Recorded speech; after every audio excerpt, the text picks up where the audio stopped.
They were so fierce the British chose to recruit them instead of fight them.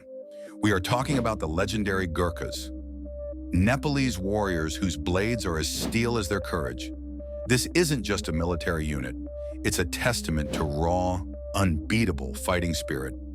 The relationship between the Gurkhas and the British Army began not out of alliance, but out of sheer battlefield respect following a devastating war. In 1815, the British invaded Nepal in a conflict known as the Anglo-Nepalese War. The British expected an easy victory against the mountainous kingdom. They were dead wrong. What they met was a force unlike any they had ever encountered. The Gurkhas didn't retreat, even when they were hopelessly outnumbered and outgunned. They charged. They defended their strongholds with a relentless, brutal courage, often wielding their iconic curved knife, the Kukri, in close quarters. The British forces were consistently met with impossible resistance. The Gurkhas simply refused to be conquered. They were quite simply too fierce to defeat.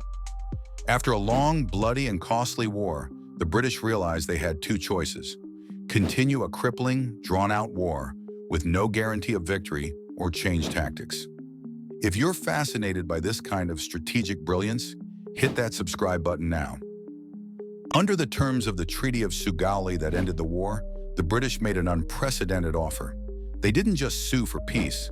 They offered the Gurkhas a place in their own army, not as conquered enemies, but as brothers in arms. And thus began one of the most famous and enduring military partnerships in history, based entirely on the premise that they were too tough to beat. Their reputation remains legendary to this day, a force born from a war they never truly lost, only joined. They earned their place in the British Army because of their unbreakable spirit, proving that sometimes the greatest victory is earning the enemy's respect. If you had to choose a weapon for a close-quarters fight, would you pick the Gurkhas' traditional kukri or a modern combat knife? Let me know in the comments below.